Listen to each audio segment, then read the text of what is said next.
Cuan, cuan, we be getting money. Cuan. Oke guys, IHSG udah nggak terkendali lagi. Hari ini turunnya dalam juga teman-teman, luar biasa. Ini udah berapa hari nih turun terus guys ya. 1, 2, 3, 4 hari ini drop sekali IHSG tanpa berhenti teman-teman. Dan kalau kita lihat di sini IHSG ini sebenarnya udah disupport guys. Cuman kalau kita lihat dari candlenya, kemungkinan besok masih tembus lagi supportnya. Ini support di sini teman-teman. Nah, ini berarti target penurunan ke sini teman-teman. Yaitu ke 48 sampai 5.000 nih di sini teman-teman. Ini di harga pandemi guys. IHSG luar biasa. Dan kalau sebenarnya guys ya, IHSG itu turunnya itu lebih parah udah dari pandemi. Waktu di pandemi dulu tuh kalau nggak salah di bawah 40% ya. Kita lihat di sini. 38% lah. Nah, tuh. Pas pandemi itu cuma turun 38%. Nah, kalau sekarang kita lihat udah turun berapa? Udah turun 42% guys. Jadi bisa dibilang sekarang itu lebih parah dari pandemi penurunannya teman-teman. Luar biasa. Gimana? Ini kalau bagi kalian yang belum pernah ngalami pandemi ya seperti ini guys perasaannya. Waktu itu saya kebetulan udah ngalamin pandemi dan waktu itu saya pengalaman aja cut loss teman-teman ya di saham Telkom waktu itu. Cut loss dan cut loss-nya saya di pojok bawah guys. Di sini kan wah saya tahan, wah perusahaan bagus saya tahan, perusahaan bagus wah saya tahan, dividen lumayan saya tahan. Terus turun terus guys di Telkom waktu itu saya nge-hold. Turun lagi. Saya masih percaya perusahaan bagus, dividen gede, perusahaan bagus, dividen gede. Akhirnya saya cut loss di sini guys. Gila, saya tuh cut loss di pojok bawah teman-teman waktu itu. Nah, tapi guys ya, dalam beberapa bulan naik lagi teman-teman. Ya nyesel. Tapi udah cut loss posisinya, ya udah itu buat jadi pengalaman. Dan kalau sekarang sih saya nggak akan ngalami kejadian yang sama lagi. Saya udah biarin aja. Kalau yang dividen gede saya hold aja. Kayak gitu teman-teman ya, nggak akan ngulangin lagi kesalahan saya di masa lalu. Oke ya, kita abaikan masalah pengalaman. Nah, kita akan coba lihat ini saya akan bahas saham-saham blue chip ya, perkiraan dividennya di tahun depan. Nah, mungkin kalian rata-rata sih ya, saya kira kalau yang investor tuh punyalah saham-saham ini yang saya sebutin di judul kayak gitu. Nah, yang pertama kita lihat Astra dulu, teman-teman. Nah, Astra International, teman-teman, itu DPR-nya 52% lah perkiraan. Itu dividen tahunnya itu hampir Rp700 per lembar. Nah, ini tapi Astra ini bagi dividennya 2 kali ya guys ya. Interim dan final kayak gitu. Nah, total dividennya itu ya mungkin sekitar 15%. Tapi teman-teman, kemungkinan labanya ini bakal turun ya. Laba Astra ini kemungkinan bakal turun karena ya tahu sendiri keadaan ekonomi lagi seperti ini, daya beli masyarakat menurun, terus rupiah melemah gitu ya, otomatis spare part juga naik harganya. Saya yakin pendapatan Astra tuh turun, tapi seturun-turunnya seharusnya kalian masih akan dapat di atas 10% lah dividennya. Mungkin dapat 11-12% lah kalaupun toh turun. Jadi masih lumayan teman-teman. Di harga yang sekarang teman-teman akan dapat sekitaran 11-12% dividen dari Astra International. Nah, gimana? Apakah kalian berminat mau beli Astra, teman-teman? Ya, tapi sekarang posisinya masih drop ya. Jadi teman-teman harusnya masih bisa dapat harga di bawah lagi. Kayak gitu, teman-teman. Nah, kita lihat Astra di sini. Udah drop ya, tapi kemungkinan kalau kita lihat marketnya ini kemungkinan teman-teman masih bisa dapat harga lebih murah lagi. Mungkin di 42 atau 4.000 lah kayak gitu. Nah, kalau teman-teman dapat harga di bawah lagi tentu aja dividennya kan semakin besar kayak gitu. Tapi jangan lupa kemungkinan laba Astra bakal turun, guys. Tapi saya kira kalaupun toh turun, harga sahamnya turun, labanya turun dikit, otomatis dividennya masih akan besar. Kayak gitu ya. Tapi kita ngomongnya dividen berarti teman-teman harus nge-hold ya kayak gitu ya. Jangan kira beli sekarang besok langsung profit kayak gitu. Marketnya lagi jelek, guys. Oke, kita lihat saham yang kedua yaitu saham dari BTPS, guys. Kita lihat BTPS. Nah, siapa yang punya BTPS nih? Ya, Bank Syariah ya. Gitu, teman-teman. Nah, BTPS kalau kita lihat di sini dividennya ya, teman-teman. Nah, dividennya itu 10%. Luar biasa ya. Udah gede-gede lah pokoknya dividen.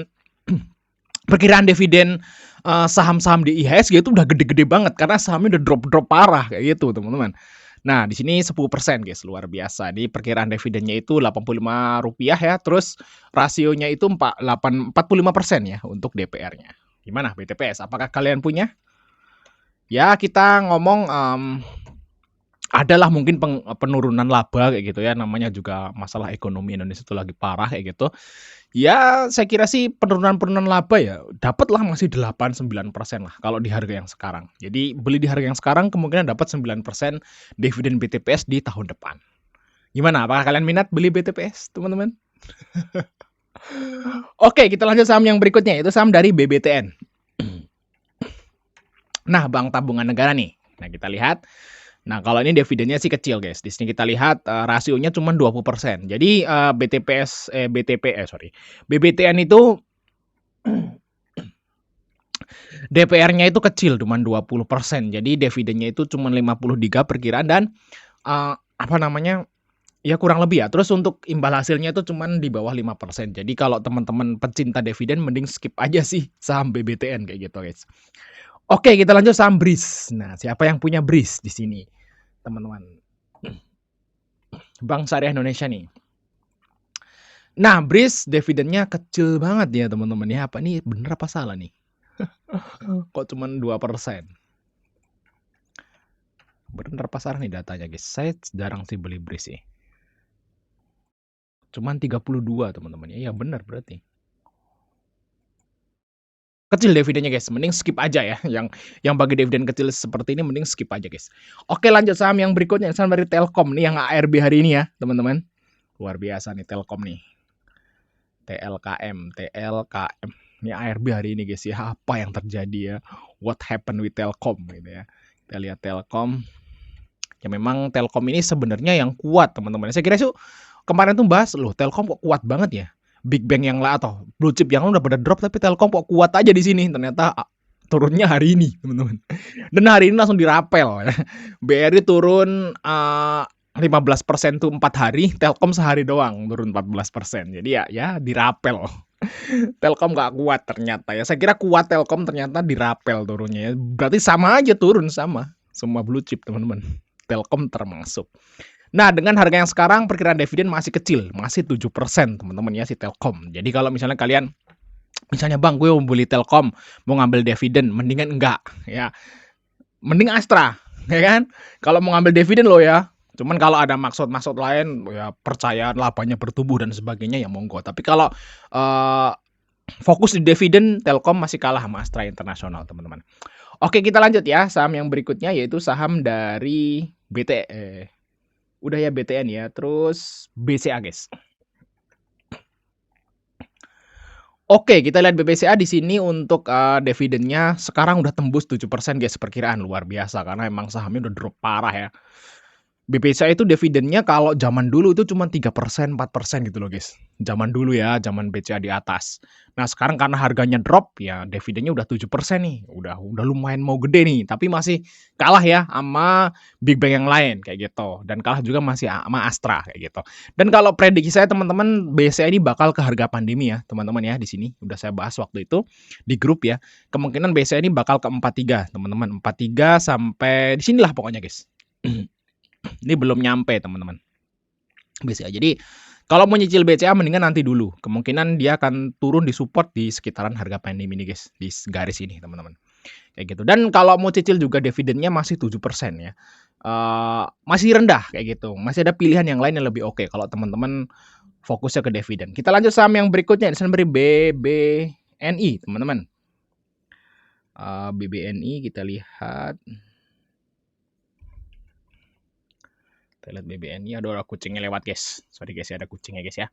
Nah, BBNI di sini dividennya itu perkiraannya itu 10%, teman-teman. Wow, lumayan kali ini, guys. Ya, kalau labanya beneran turun karena ekonomi lagi yang mendukung ya mungkin dapat 9 lah atau 8 kayak gitu masih oke juga BBNI, teman-teman. Jadi masih oke dibeli ini untuk BBNI. Tapi masih kalah sama Astra ya, guys. Ya, tadi Astra perkiraan 15% dan turun-turun ya 12% lah kayak gitu. Nah, tapi BBNI kita lihat di sini memang masih jauh dari supportnya, teman-teman. Support BNI itu di sini, guys. Itu udah tembus, supportnya tembus. Nah, ini support BNI itu di sini. Jauh banget, guys, di bawah, teman-teman. Di 23 sampai 25 nih. Ya, harga-harga pandemi nih. Ini udah nggak ada support lagi BNI soalnya, guys, tuh. Nggak ada support lagi, teman-teman. Supportnya tuh di sini untuk BNI.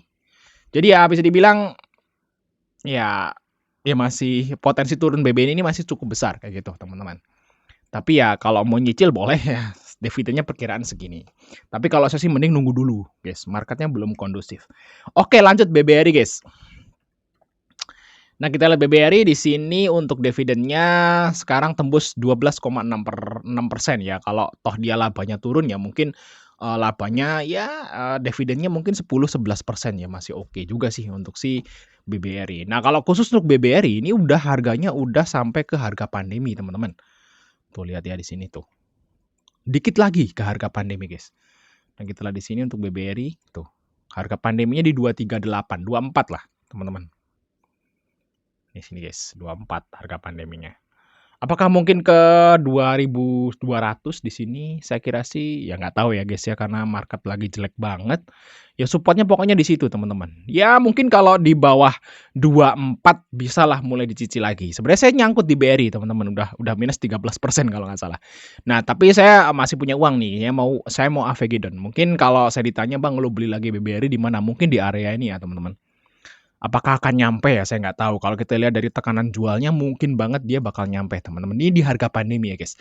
Dan di harga yang sekarang masih, udah dapat 12% loh dividennya. Udah gede banget, guys. Minimal ya kalau kalian misalnya duitnya dingin banget terus, apa namanya, nggak masalah dengan merah-merah ya. Mungkin bisa di-hold aja sampai beberapa tahun ke depan sih dapat dividen 12%. Wow, lumayan, guys, ya. Apalagi nanti kalau hoki-hoki Indonesia membaik gitu, dia sahamnya bakal naik lagi. Jadi dapat dividen, dapat capital gain juga. Kayak gitu teman-temannya untuk si BRI. Nah, terakhir nih Bank Mandiri, guys. Bank Mandiri perkiraan dividennya sama kayak BBRI, guys. Sekitar 12% juga. Kayak gitu ya, kita lihat. Nah, kalau ngomong bank labanya pasti turun ya. Turun-turun ya paling ya dividennya dapat 10 lah, lumayan kayak gitu, teman-teman. Nah, kalau khusus Bank Mandiri ini juga supportnya tuh deket ya. Nah, di sini supportnya temen tuh, lihat nih, support banget nih Bank Mandiri nih. Kalau misalnya tembus, wah berarti support berikutnya udah nggak ada lagi, guys, yaitu di sini, teman-teman. Jauh banget di 3.000, guys. Nah, untuk Bank Mandiri ini masih ngegantung sebenarnya sih. Tapi ya kalau misalnya marketnya atau Indonesia tuh membaik ya harusnya sih dia bakal rebound juga sih, nggak usah nunggu sampai ke harga pandemi juga kayak gitu, teman-teman, untuk si Bank Mandiri. Dan Bank Mandiri juga di harga yang sekarang dividennya udah hampir sama kok sama BBRI, teman-teman. Jadi bisa dibilang nih juga saham yang menarik juga untuk si Bank Mandiri. Nah, gimana teman-teman? Ya, apakah kalian punya saham-saham yang kita sebut di atas atau kita harus bahas saham yang lain, teman-teman ya? Tulis di kolom komentar kalau kita disuruh bahas saham yang lain perkiraan dividennya, guys. Oke, thanks sudah nonton. Sampai ketemu di video berikutnya, teman-teman.